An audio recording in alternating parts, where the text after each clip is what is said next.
Hello everybody, my name is Corey. My name is Joel. And my name is Michael.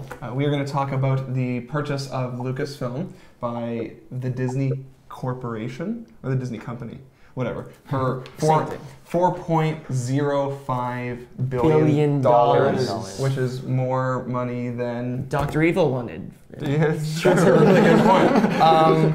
So one thing I find really interesting kind of from an entrepreneurial and business standpoint is that Lucas was sole proprietor. He was the sole stock owner of Lucasfilm. There was no other co-owners, it was literally his company, and now it's out there. So George has $4.05 billion on top of whatever money he had before. Yeah, he was already a multi-billionaire as far as I'm aware. That's a lot. And 50% of it was in cash. The other 50% was in Disney stock, I think. Yeah, and they said that that stock over the next 2 years will be converted to cash. I think they don't have $4 billion on them. So like, here's $2 billion and stock that you can trade out. A lot of dump trucks pulling up to Skywalker Ranch with money.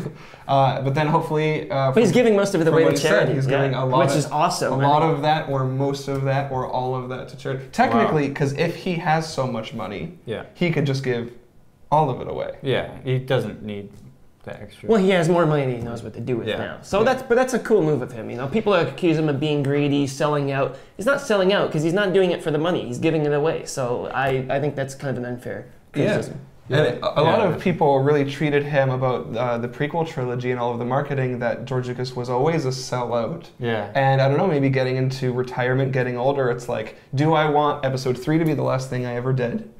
Or do I want Star Wars to continue and be known for being a charitable guy? Yeah. So, you know, all of the criticism, I think, you know, the decade of 2000 to 2010, there was a lot of criticism. Yeah. Well, and there's also the other aspect is that he knows this is going to happen. Eventually, at some point, the Lucasfilm Corporation was going to merge or be sold to someone, and there's going to be more movies. So this is his way of controlling that process and having a say in, okay, this is going to happen one way or another, so at least I can direct it and have my fingerprints on it a bit.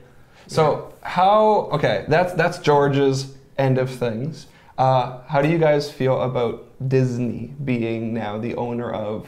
I don't think it changes much, really. Princess Leia is now a Disney princess. Yeah, that's kind of cool. That's I mean, Disney owns Miramax, and Miramax the last couple of years has made No Country for Old Men and There Will Be Blood. They own Marvel. Marvel just made The Avengers. Right. Hey, come on. That was an awesome movie. Do you have any problems with... I thought it was a good thing too. I think like it was either this or like we wouldn't see Star Wars for a long time. Or ever. Or ever. Possibly, no new Star Wars. So I think it's a good thing, and Disney's made great movies. Yeah, I mean, I don't think it's good or bad. It's like, what will it change? Nothing really. I mean, like, one point I have is that Disney is not going to be making Star Wars movies. Lucasfilm, just like Marvel is going to made Thor movies. And the Avengers and stuff like that. So Disney happens to own Lucasfilm. That just means Lucasfilm has way more money than they had before, and there's probably going to be more marketing than there was before. Well, they do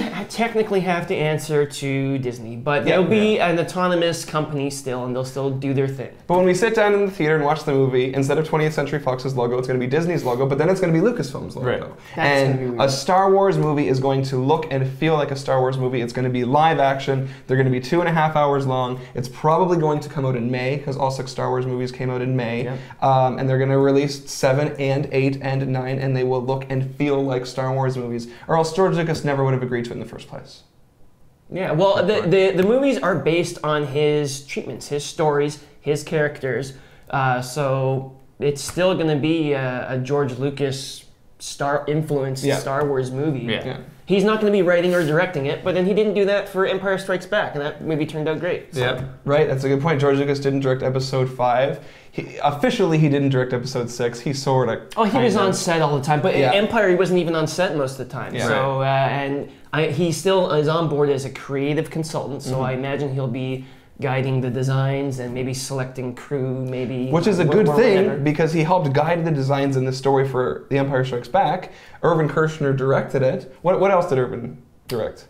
Some bad 80s movies, but some really good 60s and 70s movies like Ray Dan and Tibby, Flim Flam Man, Luck of Ginger Coffee, Return of a Man Called Horse. He made a lot of really good films. He's really good with actors. He's actually very underrated, I think. Okay, we're gonna make. Most people know him from RoboCop 2, which stinks. We're gonna make another video talking about potential directors for Episode 7, but that covers it for Lucasfilm and Disney.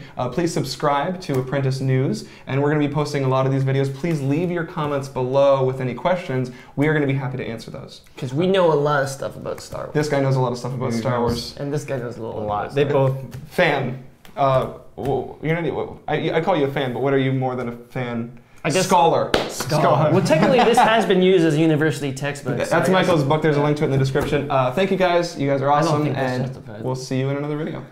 Episode 7. You're gonna watch us turn gray before your eyes. Episode 7 is coming in 2015, and there's going to be a lot of news, and we are going to cover that news.